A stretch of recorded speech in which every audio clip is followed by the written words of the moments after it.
Estongo, annyeonghaseyo, and hello. I'm Tim Long, and this is Unequal Temperament. Thank you for joining us tonight. You just heard the great Martha Redbone singing her wonderful song, Medicine Man, so please check her out on iTunes, Spotify, or wherever you look for your music. I love, love, love her music. I want to remind you all today as well that we're going to be taking audience questions later in the podcast. So you will see scrolling throughout the show an email address for our producer, and you can write her and say hello, or write her with a question about anything that we're talking about today or anything that we're not talking about today. And Vincent and I will try to answer those when the time comes. So yeah, I've been doing a lot of thinking. I don't know. I think about labels a lot because we try to define ourselves, and this is a time that we use a lot of labels, and sometimes we like labels and sometimes we don't. Revisiting my labels, I am a citizen of the Muskogee Creek Nation. I am a conductor and pianist. I've been thinking about this a lot. You know, at one point in my life, 30 years ago, it was a big deal to say that I'm gay. I remember the first time I said, I came out to my friend Dina at a music festival, and I could only say I was bisexual because it seemed like almost a pock to say that I was gay. And now it's almost a non-issue that people say, well, we're queer. I've never said I'm queer, but I think queer means that, well, the label really doesn't matter so much. And I'd love to hear your responses if you want to write in and say what being queer might mean. But I think I'm queer, really, meaning it's not a big deal so much anymore. So I'm queer. I'm Muskogee Creek Nation, conductor, pianist. I grew up with extreme synesthesia in southeastern Oklahoma. And I live in Rochester, New York now, and the trajectory of a life is so unexpected and strange and wonderful. I'm just happy to be here with you guys tonight. There's so many things happening in the world, and I think it's a really fertile time for those of us of color who have gone unnoticed for so long. I tell you, I've been in great conversations this week with so many artists, and I have exciting projects coming up. I'll just tell you a few of the people I've been talking to. Kelly Kuo, a wonderful opera and orchestral conductor. We had a fantastic conversation the other day, and he's going to be a guest at some point on Unequal Temperament. But we're talking about BIPOC composers, and in particular Native American composers. I've had great correspondences with Anthony Davis, the 2020 Pulitzer Prize winner, Joy Harjo, Mado Joy, our U.S. poet laureate, who's from my tribe, the Muskogee Creek Nation, Muskogee Proud. I've been talking with the Chickasaw Nation about their arts academy, the Moab Music Festival. Thank you, Michael Barrett. And we're going to be doing a program of Native composers in 2022, and we're going to do some commissions and all of this stuff. I'm talking with my undergrad alma mater, Oklahoma City University, where I'm doing blue table talks with them about race and music. And I had a great interchange with the Chickasaw composer Jared Tate, who is actually writing an opera that will be premiered in Boston in a year or two. Such really wonderful opportunities happening for all of us. It was suggested to me that perhaps that one day I would write a book. Well, I'd never really thought about that. So the way my mind works is I started just naming the chapters, and 3 of the chapters that I have so far, of course, I just jotted them down yesterday. One chapter is called Wait, I'm an Indian. Another one is called Religion, Reagan, AIDS in the 80s. Oh my God, that had a powerful impact on me. And another one's called Lies. We've all been lied to. And wouldn't it be wonderful to talk about those lies at some point in your life and just lay them all out there and talk about what they did to us and how we worked through them and all of that stuff. Other things that have been on my mind, I'm so I suppose happy, but it's probably more relieved that Joe Manchin of West Virginia has said he's going to vote to confirm Deb Haaland, who will be then our first Native American Secretary of the Interior, a really, really big position. She's an environmentalist, which the people against her are not. She's against fracking, against mining on public lands, and it would just be such a major thing to have that confirmation happen. So I'm really, really hoping for that. I'm also very thankful that I got my first vaccine about 3 hours ago. I went here in Rochester, it's called the Henrietta Dome, got the first of the Pfizer vaccines, and just so you all know, because I know there's controversy about the holdups with the vaccine. I teach at a college. I teach at the Eastman School of Music in person with high aerosol people, opera singers singing at me.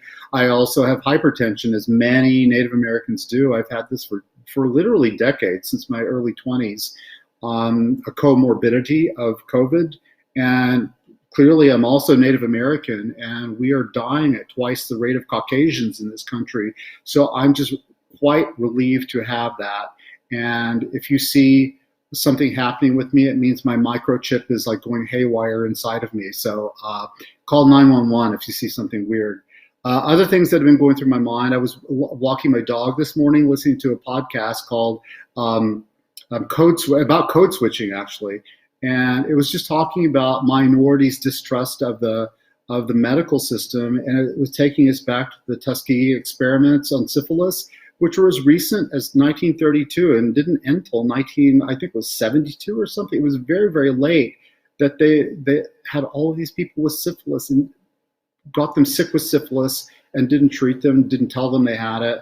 I'm just thinking of Japanese internment camps, Indian boarding schools, all these things that have been done to minorities, because one thing that I think a lot about is transgenerational historical trauma. And if you don't know what that is, I mean, we all receive personality traits from our parents or grandparents or great-grandparents.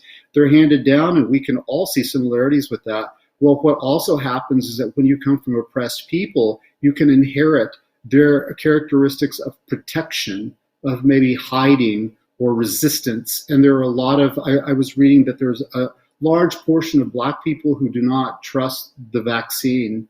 And, when you hear about things like the Tuskegee experiment, you can understand why there is a great distrust there. But I hope one day that we can all really come together with this. I'm such a big fan right now of Audre Lorde, the poet. And listen, I'm no intellect, but I keep a poem or two up occasionally that inspire me. And one of them is Audre Lorde talking about, this is called A Litany for Survival. And I just want to read the ending of it, because I have this in front of me every morning as I do my emails late.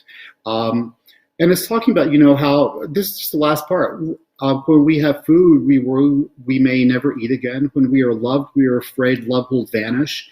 When we are alone, we are afraid love will never return. And when we speak, we are afraid our words will not be heard nor welcomed.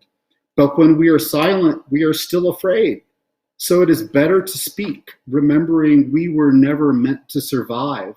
It's just sort of a call to arms, to stand up for one another and to love one another and to speak up when there is injustice. And I think people are doing that more, but I would like to encourage all of you to begin doing that if you've never done that, to stand up for people that you love who may be different than you are. So Mado, for listening to all of that. Look up Audre Lorde. She is fantastic. Other things, I'm just looking forward to starting a new opera. I'm having a great time here, and I'm ready for spring to join us. So our guest today is a really wonderful guy who I met 22 years ago, I think it was, at the Aspen Music Festival. Vinson Cole is his name. And Vinson is a world-renowned tenor. Look at that lovely photo of him.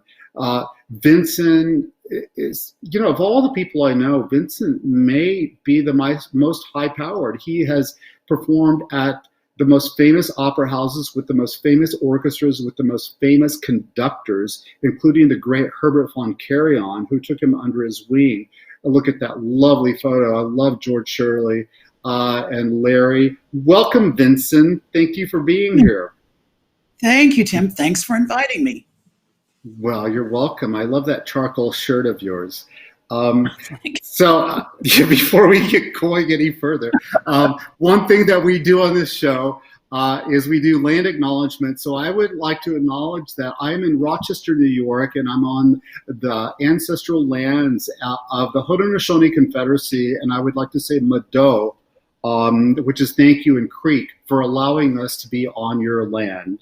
And where are you, Vinson? I am in Fairway, Kansas, which is a suburb of Kansas City, Missouri. And I would like to acknowledge I am on the ancestral lands of the Kansa, the Kickapoo, the Sioux, and Osage peoples. And I thank them for allowing me to be here. Well, that's great, and they share you share a lot of tribes in common with Oklahoma, where I grew up. So it's really nice to hear those names too, because we have so many tribes there. You know, people kind of group us all into one giant Native American group, but currently there are over 574 recognized tribes in the United States and over 300 languages that still exist. Yeah, really, and so much of our country is not aware of that. So we all identify by nation, really. I love seeing all Native people, but when I see people from the Muskogee Creek tribe, I especially perk up. I'm half Choctaw as well, but I didn't grow up in the Choctaw Nation. My mother is full-blood Choctaw. But Vincent, just sort of talking about where I met you, what was your first year at the Aspen Festival? I think it was maybe 21 years ago. I went there in 2000.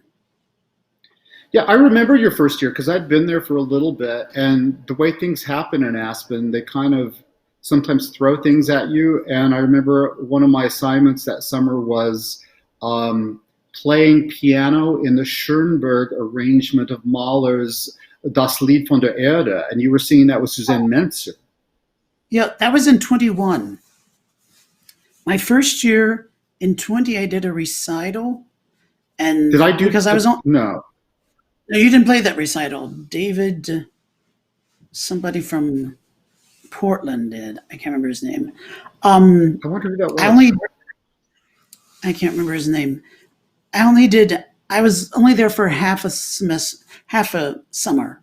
For the first 2 summers I was there. I don't know if I met you then, because I feel like I met you doing the Mahler. Because I remember we ran through it a bit. Yeah. Yeah. 2001. And the thing that I remember about that is, I mean, God, 20 years ago, I was in my early 30s, and I was even more of an idiot than I am now. And I remember thinking, oh my God, Vincent Cole, he sung with everybody, and I'm supposed to sit here and do Mahler with him. So I remember working through that with you. I remember doing all the rehearsals with you. And then we did was it the next year that we did a recital there?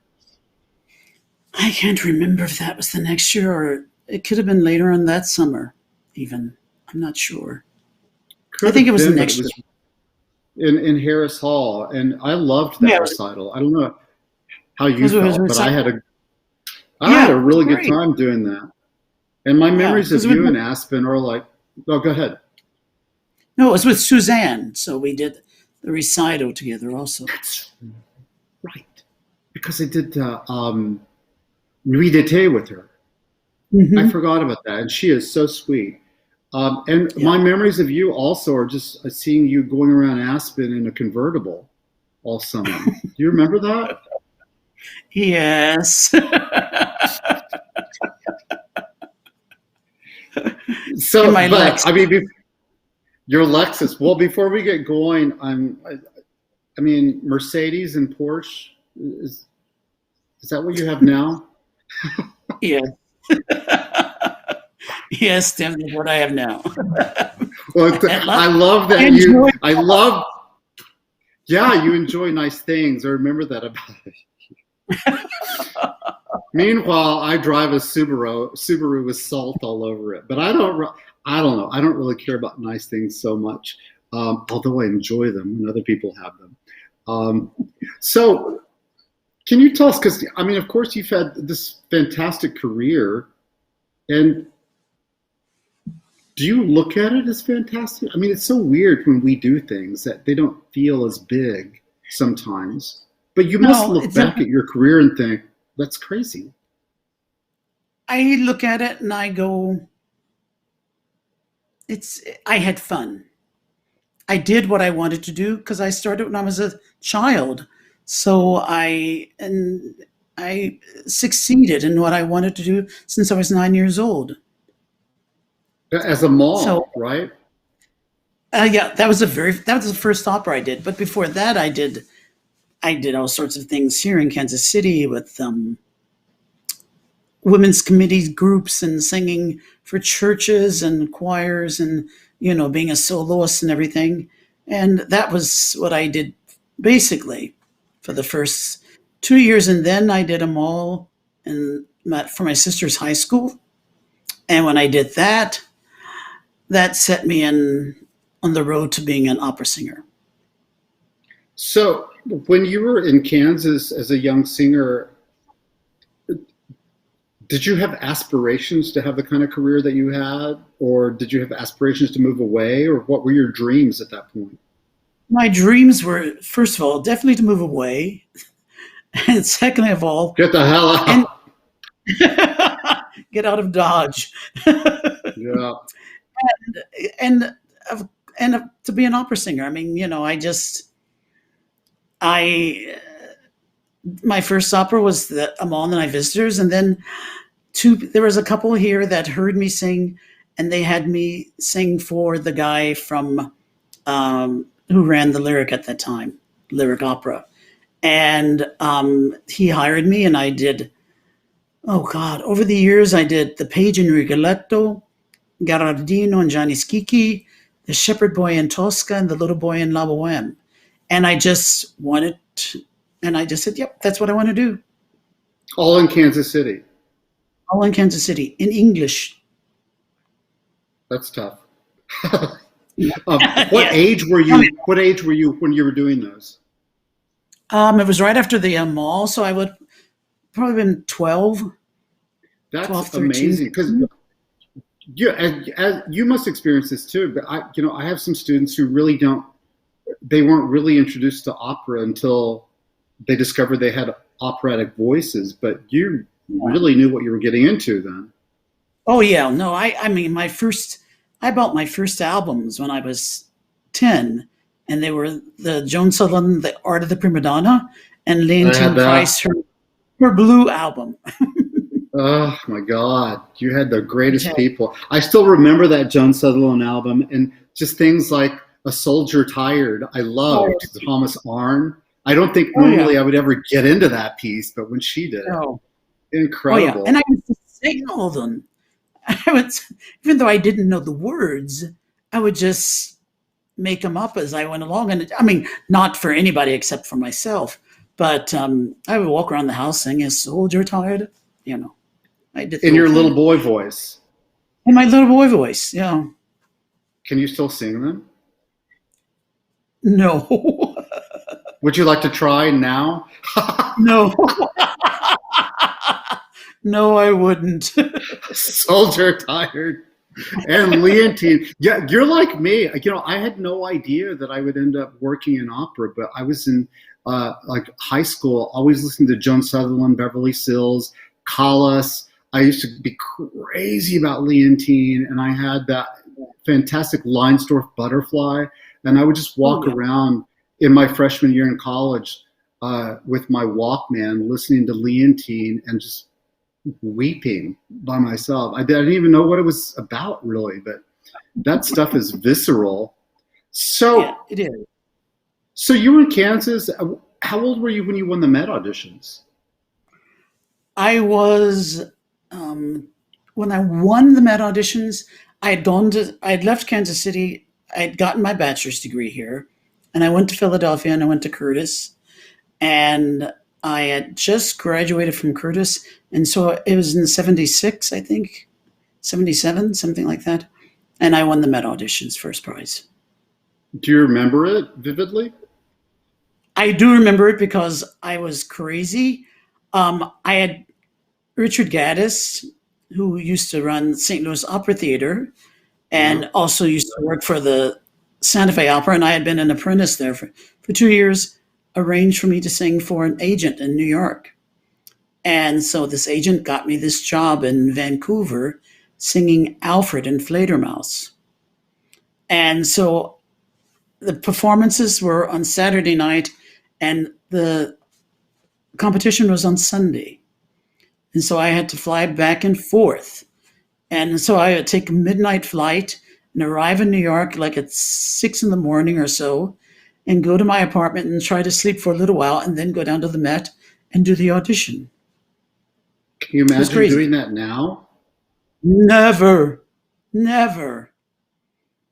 I mean, talk about youth. There's something great about not knowing things. Yeah, I didn't You know, you sort of anything. assume you can do it. Were you Yeah. nervous in the Met auditions? Um,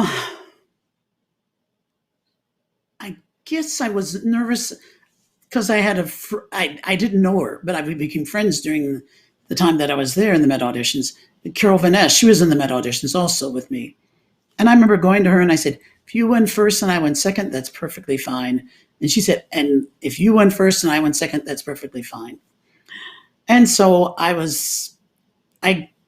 more nervous about her because she was a very, she was a fantastic singer. What a And voice. she was, yeah, and she was very young at that time. I mean, I was 25 and she was 23. And Beautiful too. yeah, and when they announced that, the second place had gone to somebody else, I just assumed that she had won. And she assumed that I had won. No, she didn't. She assumed she had won also. And so she did. She I really did. love that confidence. Well, by God, with a voice like that, why wouldn't she think that? Yeah, Really? exactly. And so then when they announced the first place was Vinson Cole, she was not too pleased. But I know you're a good friend of hers. Did you become friends at that point, or was it later in Yeah. life? Well, I immediately went to her and I said, God, you should have won, you know, second. She said, at least. And so then we became very good friends because we started singing together at New York City Opera shortly after that. And, and she just, yeah, we've remained friends all this time. That was her in the picture of the Balo that you showed Uh, in Seattle. do you remember what she sang in the finals? Yes, I do. I remember what she sang in the semifinals. She sang "Pleure, pleure mes yeux" and "Sempre Libera." And in the finals, Wow, yes, in the that's finals she sang, ballsy. yeah, she sang "Pleure, pleure mes yeux" and "Come scoglio." Wow, she just No, put it out there, didn't she? oh, well, that, that's that's her Carol. And what did you sing? I went for the delicate, "Una furtiva lagrima" and "Pur como reveillé." So you broke their hearts. Exactly. Do you remember who was conducting? At that time, they didn't have conductors. It was just piano. Oh, really? But was it in the house? It was in the house. It was on the stage, and they had several Interesting. incredible judges. I mean, Renato Scotto was a judge. Shirley Verrett was a judge. Placido was a judge. So they had three singers, I believe, and then three musical people. No pressure at all, really. No. That's crazy. Um, but you had a lot of support from a young age, it seemed. I mean, your parents were musical, weren't they? Yeah, my mother. Um, how I came to singing was that this woman at the church where my grandmother went heard me sing one day, and she said he should sing, and maybe he should sing for my voice teacher. And I was, just barely 9 years old, and I went and I sang for him, and he said, "Okay, I'll take him." And he took me as a student, and that was the beginning. And I was a boy soprano at that point. And he said, "When your voice changes, don't stop singing. Keep on singing." Because he said, "I may not be here." And sure enough, he died in a few years. And I went to somebody else, and when my voice started to change, she said, "Oh, you've got to stop." And my mother said, "No, you shouldn't stop." And so I didn't stop. And so I went to another voice teacher who was a student of my first voice teachers. And that was how I continued to sing. So it seems inevitable that you would have a career somehow. I mean, was that your mindset? Was it just like an obvious thing that you would progress to having a career? Oh, yeah. No, it was for me, it was that dream that I wanted. I mean, I knew I could do it. I knew I could um, really do it well. And that was the one thing that I had. And because my sisters were older than me, and they had no interest in doing it at all. Although they both had beautiful voices, and they took voice lessons for a summer, and then they said, "Nah, we're not going to do that." And so, but I remember we had hard times because I always wanted to play my recordings, and I also was a huge, huge fan of Jeanette MacDonald and Nelson Eddy. And I remember having a Jeanette MacDonald recording going, and my sister came down and said she wanted to put on the Temptations or something. And I said, no, no, no, it's my time on Saturday. And so she just took the horn and went right across the record.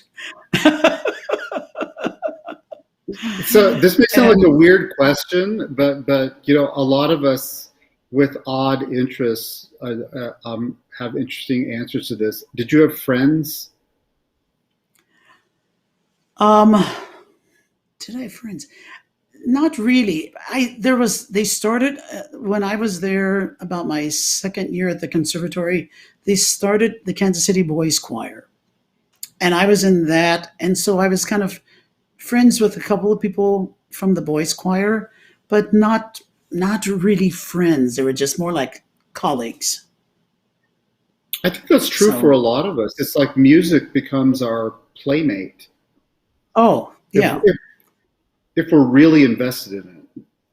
totally, totally. It was my playmate, And and that's why so so many of us, people, I think business people can find some of us, maybe me, personally awkward or something.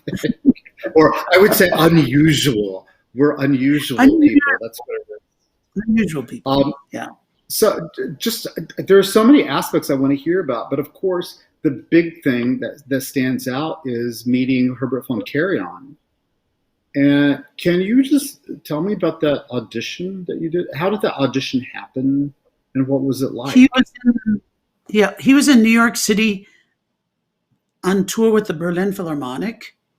And I had heard through the grapevine that he was going to hold auditions. So I went to my manager and I said, if you don't get me an audition with this man, I'll never speak to you again. And he said, I'll work on it, Vincent. And I said, no, don't work on it, just do it. And I had spoken to my European representative at that time, and he had told me that Karen was coming, and that he was looking for an Italian singer. And so I knew that the role was available, and I knew he was also looking for somebody to sing Beethoven Ninth and a recording of it in September after the Salzburg Festival. So I said, okay. So I pushed and pushed, and finally he said, okay, fine, I got you the audition. And I did the audition, and I sang the aria, and he said, can you come back on Thursday? And I said, sure. And so I came back on Thursday with all my repertoire, and he said, sing the Italian singer again. And I sang it, and he said, now don't move at all, as if you had a gun to the back of your head and you're singing just straight out that way. And I said, okay. Well, that's scary when a Nazi man says that.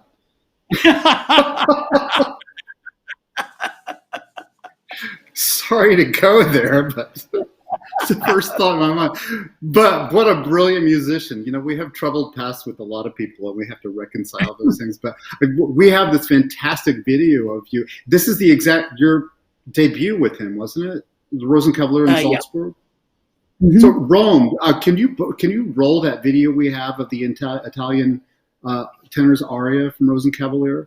This is Vincent in Salzburg. What year is this, Vincent? This would have been 84.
So beautiful, Vincent. That is gorgeous. And, those are those moments, even just me listening to it, that just makes me think we're so lucky to be in this field that we're in.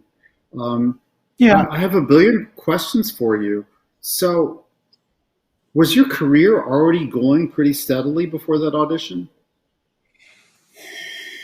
No, because I can remember calling my voice teacher probably about a month before the audition and saying, I've been offered a job at the University of Michigan. Should I take it? And she said, you can only serve one master. And I've always remembered that. And she said, so you have an audition coming up, which is extremely important, which will, if it goes well, it'll open you up to Europe and lots of other famous conductors. And I think you should give it a chance before you accept this. I said, okay. And that's what I did. And it did. It opened up a wealth of opportunities. Well, having Karajan stamp of approval is like no other, really. Yeah. Now, so then that audition for Karajan, was that like a make or break moment for you? It wasn't a make or break moment, but it was. I knew I had to be really well. I had to be like in top notch, and I was a little bit scared because I had a recital the night before it up in not Rochester, New York. It's someplace else up north, and in New York City. And I had to take a flight at 2 o'clock in the morning back to New York. Luckily, the audition wasn't until 4 o'clock, but he kept getting later and later and later and later and later. And so it was, I was fortunate that way. So I just sang the aria for him. And so then he said, can you come back on Thursday when he was having other auditions and sing it again? And I said, sure. And so I sang it again, plus other things. Where was the audition? Carnegie Hall. In the big auditorium. Yeah. Who played for you? God, that was the crazy thing. It was somebody who I didn't know because I couldn't find anybody, to play it, and so everybody was busy. I would have dropped everything. Everybody was busy, and so I thought, oh, God. And so, especially the second time, because the second time he after I sang that, he pulled me into the hall and we talked, and then he said, okay, go back and sing something else. He said, what else did you bring? And I told him what I had, and he said, I don't want to hear that. He said, do you know Bohème? And I said, yes. He said, sing the Bohème aria. I hadn't sung Bohème in a year. And so I went on stage and I looked at this guy and I said, just follow me. I could make up something and I could not. I said, it just depends. And so I sang all the right words and I did everything correct. And when I finished, he said, go back and sing the high C and hold it as long as you can. And I said, okay. And so I went back and so halfway through my holding it, he started applauding. He said, okay, that's fine. It's fine. So you must have been at a really, really confident technical place at that point then. Yeah. I was that's what my teacher taught. Besides teaching you an incredible technique. Yeah, she taught you confidence, and she gave you confidence. Important. Yeah. So did you have a high-powered manager that was able to contact Karajan's people? No, he was a high-powered manager. He was a manager at Columbia Artists who managed the president of Columbia, Ron Wilford, at that time. He managed Karajan, so that's who arranged everything. There were 34 singers who sang for him, and I was the one person that got hired. There were 3 other singers that were brought to Salzburg for him to just kind of have the coach, Leone Magera. He was Franny's. I've seen the name. I don't know much. Yeah. And so we worked with him throughout the summer, and which was great. And then we sang a concert at the Bishop's Palace. And so we did that, and that was it. But yeah. So, one thing that a lot of people, I don't know, I find that a lot of people think singers simply have talent, and they get up there and they just use that talent. But as somebody, I coach and I conduct, I think singing in an opera is the ultimate multitasking. People are not aware of how much you all do on stage. I mean, as a conductor, I have to do a lot, but I'm stationary with the score in front of me.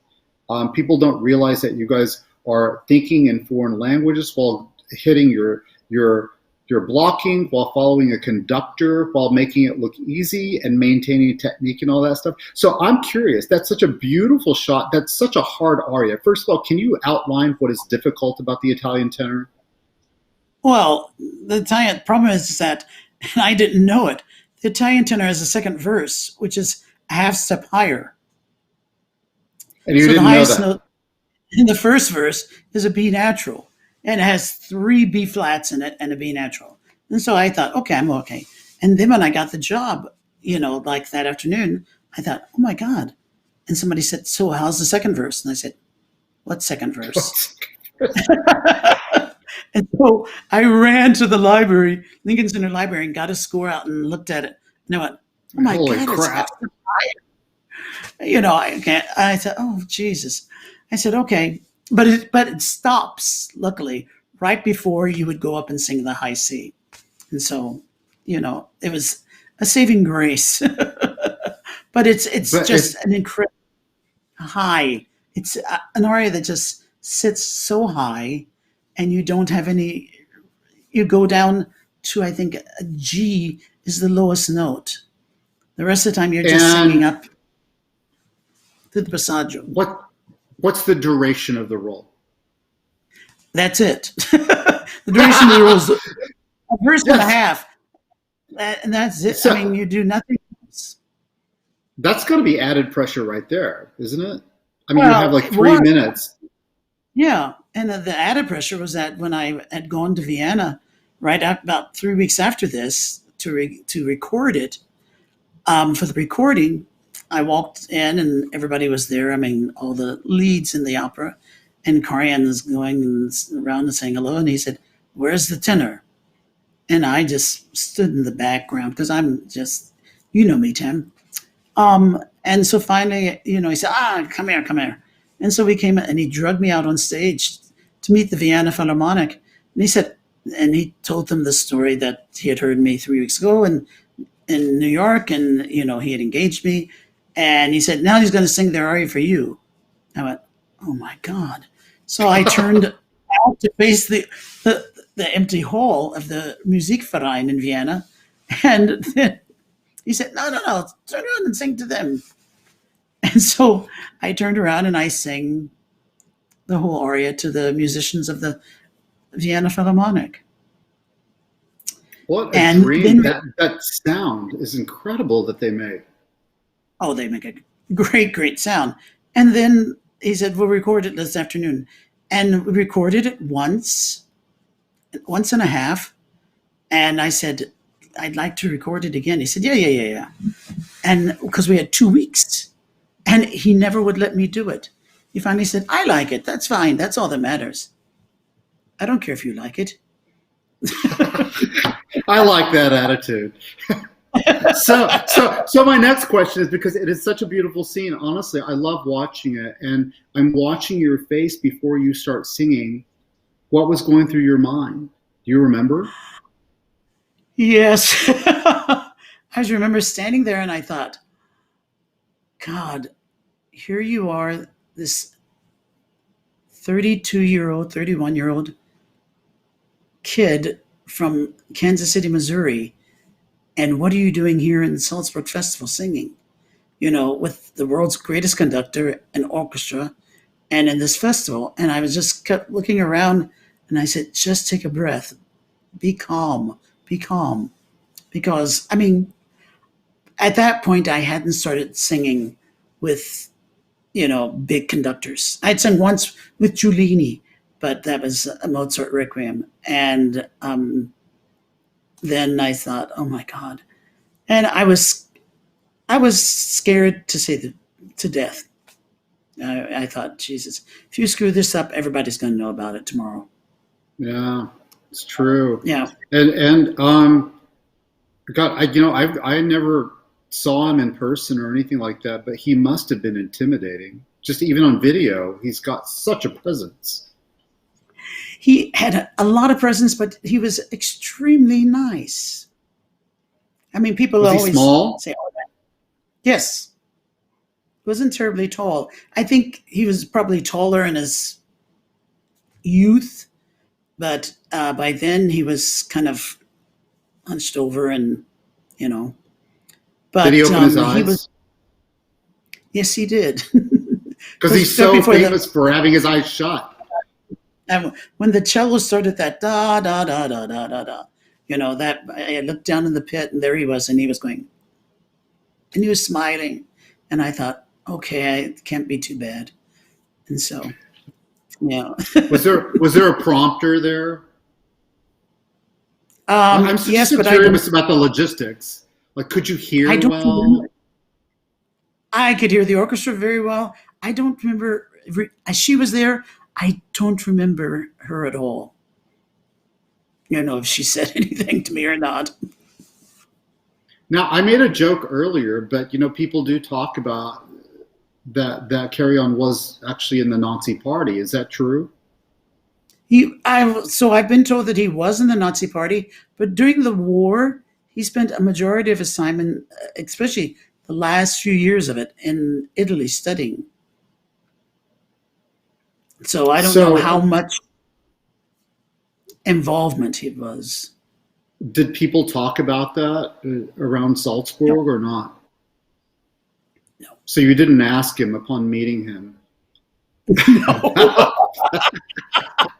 Excuse me, sir, but I hear. No, I didn't.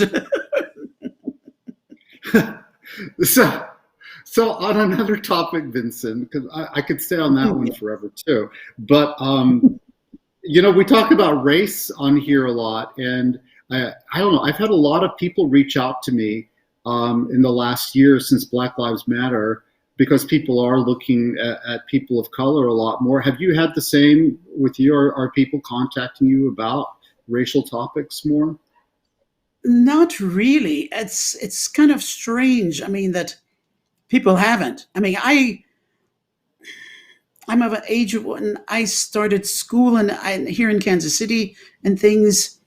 Um, there were lots of racial patterns going on and tensions and stuff.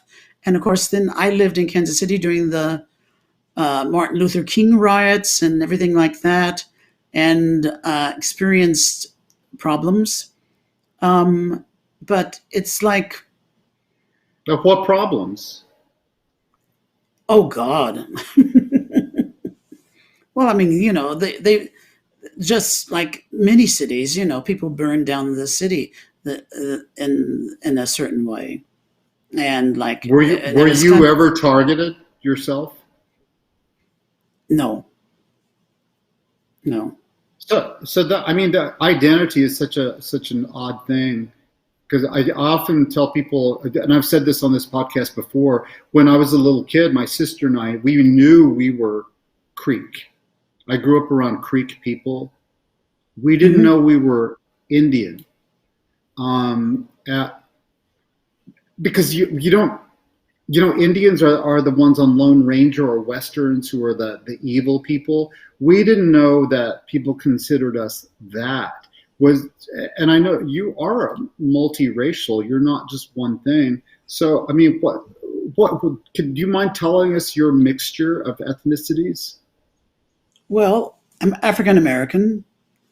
Um, I'm part French Creole, part Native American, part Italian, and part Wow. Caucasian. And do you identify with one of those more strongly than the others, or not? Well, I grew up at a time where the law was, if you had a drop of black blood in you, you were black. Yeah. And so all my life, I just accepted that fact and just, I was black. And that And was it. I mean, that was it. It didn't bother me. I just, I just thought, okay, you know, and my family, they were all we were all different shades and of coloring. And, and you just, that was the way it was at that time. And you just but took it. that never stopped you from opportunities, did it? Oh, sure. There were times when I remember it was mostly later on in school when I was in college that there would be things that would come up. I never shall forget there was a company that um, my first year of graduate school that was holding auditions, and they said, well, they said, why is he auditioning? And I heard this. They were looking over the list and they said, why is he auditioning? We're never going to take him. You heard them say that. I heard them say that. What did you think when you heard that? Well, I knew what it was about, and I stood there long enough until the person actually said it. We never have a black person at our company, and I had At other that point in people. time, I mean, was it just a fact of life at the time? Did it not hurt you, or did it wound you to hear that? It hurt, and but my mother had brought me up in such a way, and brought my sisters up and our whole family, um, not to listen to that because you were better than that, and I just said, okay, fine. So I don't go to that company. I go to another company. And luckily for me, that was a summer festival, and I had an audition for Santa Fe, and they took me, and they were the real beginners of my American career by giving me Well, things and man, helping me. good parenting. God, that goes a long way. You must be so thankful for that. Yeah, no, I knew my mother. I mean, because when I was a child, I remember going to the President Hotel here in Kansas City to sing for some women's convention or something, and they wouldn't let me in through the front door. Really? And yeah, I was probably about 12 years old, I'm so shocked, and Vincent. Maybe just because I know you. I don't know. I've never heard these things. yeah, yeah, That's amazing. and my mother just said, "Well, if he doesn't go through the front door, he's not singing." And so she said, "This is the woman's name. Go find her. She'll be up in the ballroom."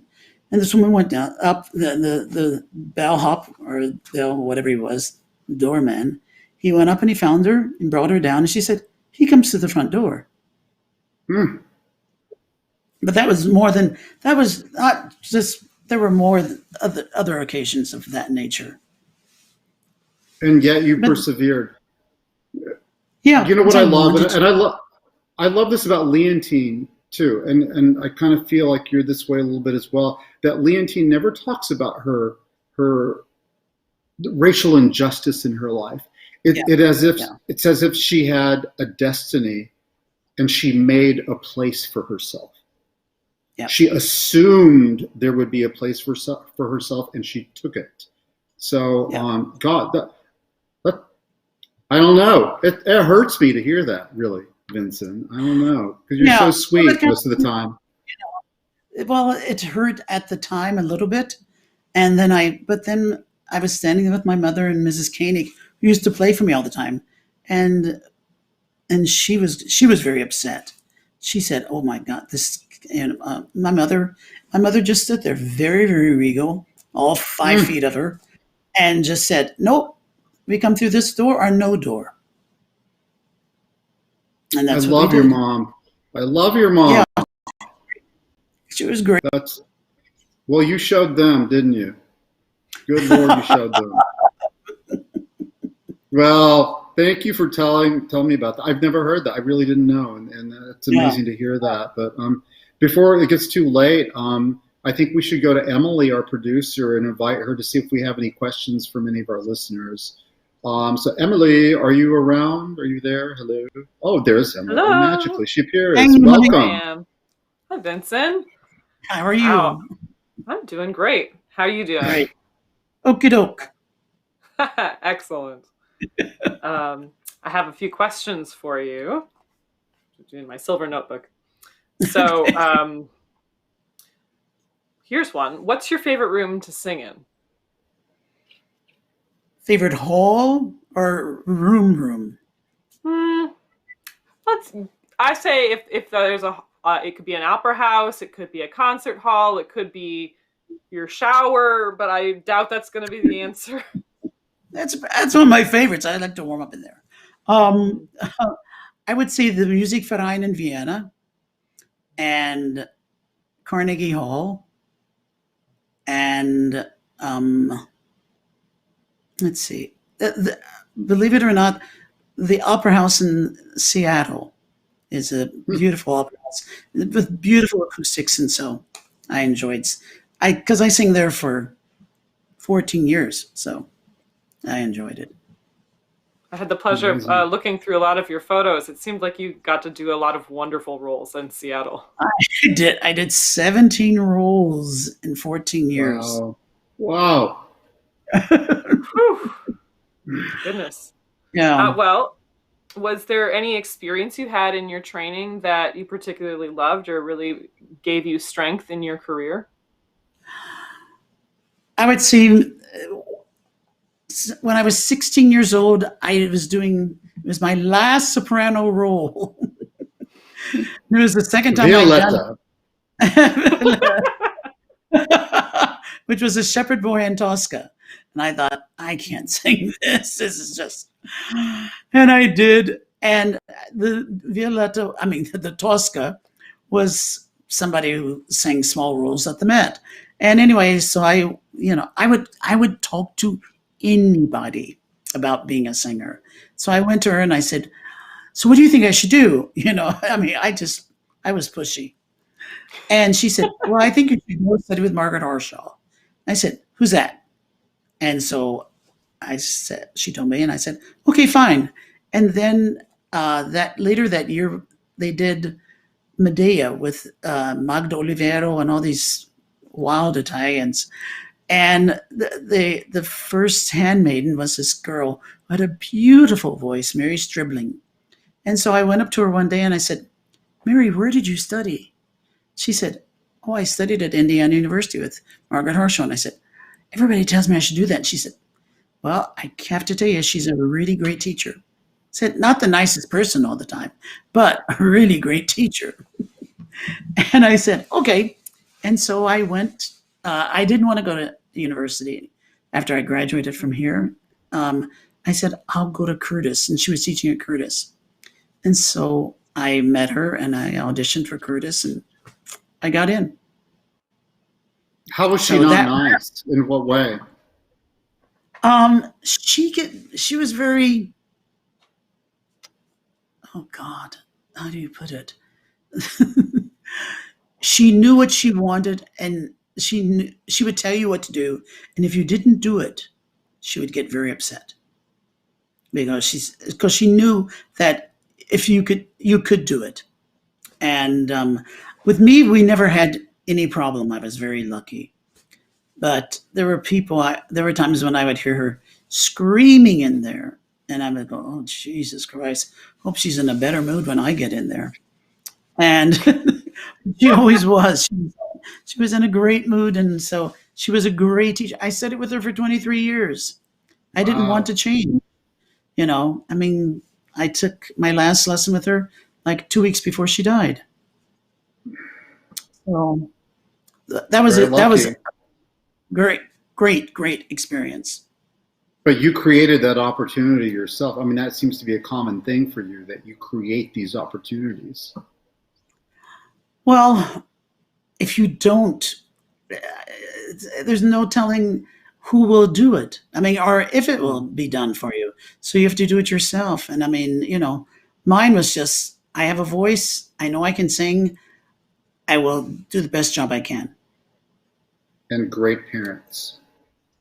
That very fine parents. I mean, even though I didn't see my father very much because he was always at work, but he was a good guy, And my mother she loved being the stage mother because as a child she had been in it wasn't vaudeville, but it was kind of like on the circuit, they called it. And she would go from city to city singing on the radio and tap dancing. So she was like Shirley Temple in a way. Yeah. Little Yeah. Judy Garland. Little Judy Garland. Yeah. On the good ship Lollipop, Please keep going. And now a soldier tired to end the show.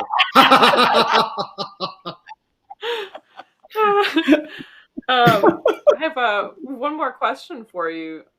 Sure. What do you think separates a good colleague from a really great colleague? Oh, God. A really great colleague is someone who may not have great talent, but who can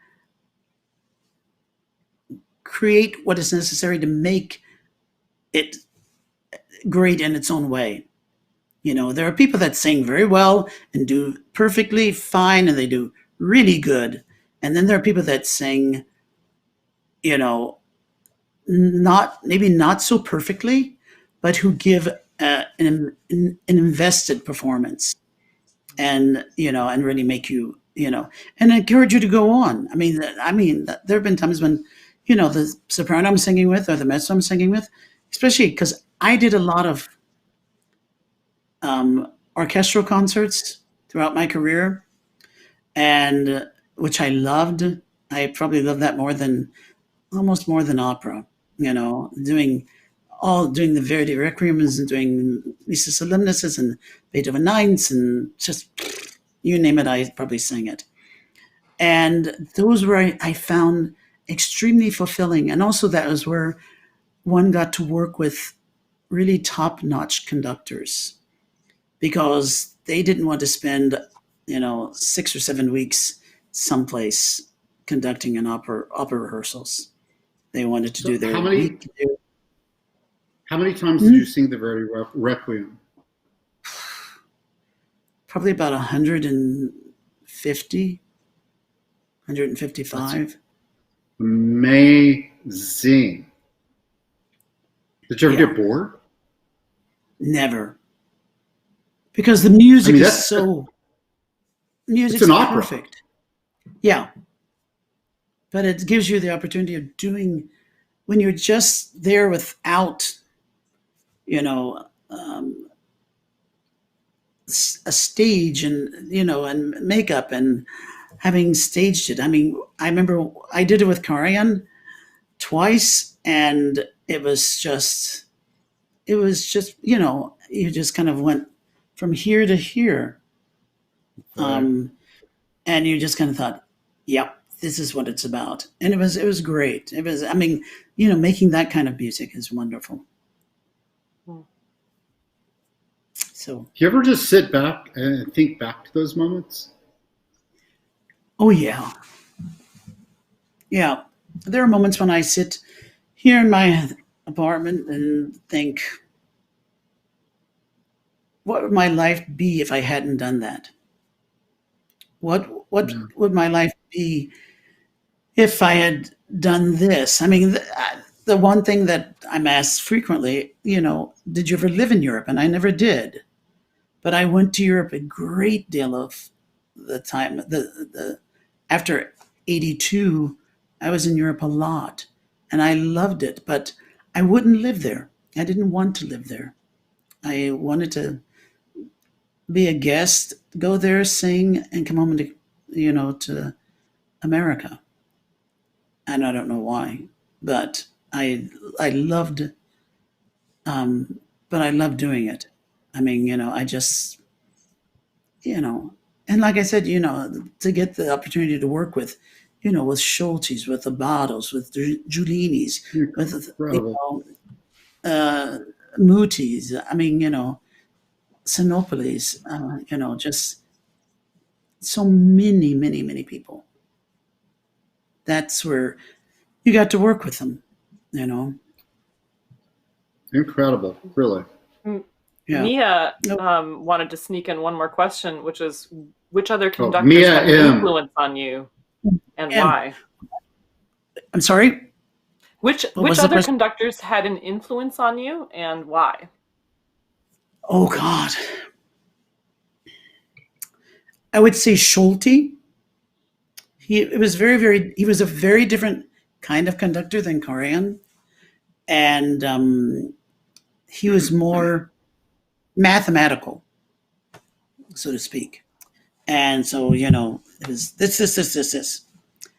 And he was, again, you know, when these people become so famous and become such high-powered conductors, like singers, I feel, and I really do feel this, that, you know, they're not being unpleasant. They don't have to be unpleasant.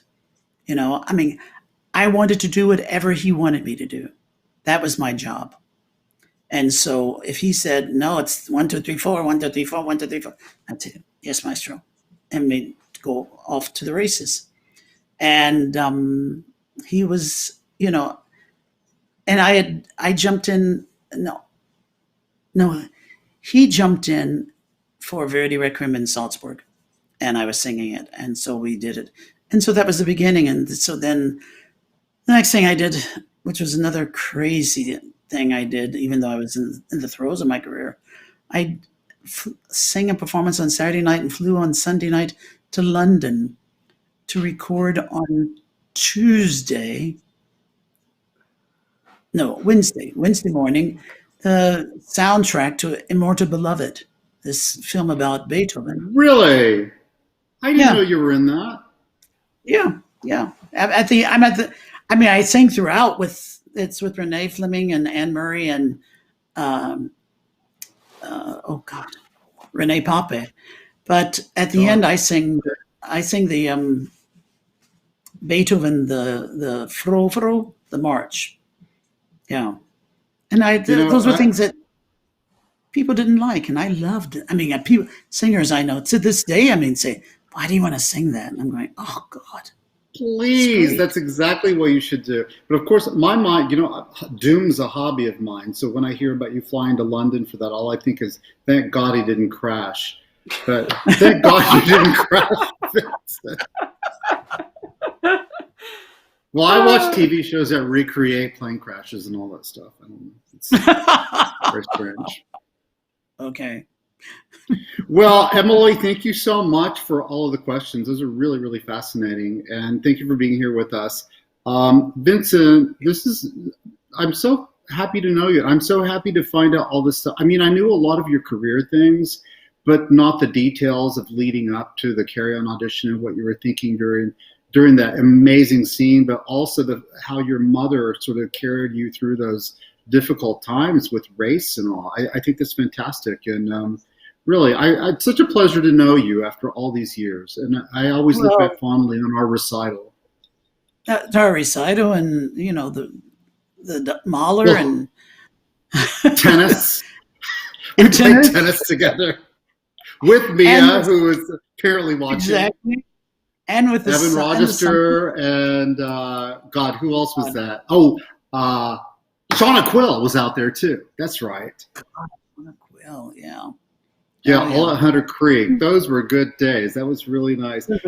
Vincent, thank you so much for being here with me. Really, it was a real pleasure. It's my pleasure. Well, we'll have to do it again. I know we could talk another hour about all this stuff. So thank you so much. And we'll talk to you soon, okay? Okay, take care. Bye-bye, Tim. Bye. Well, thank you guys for being with us tonight.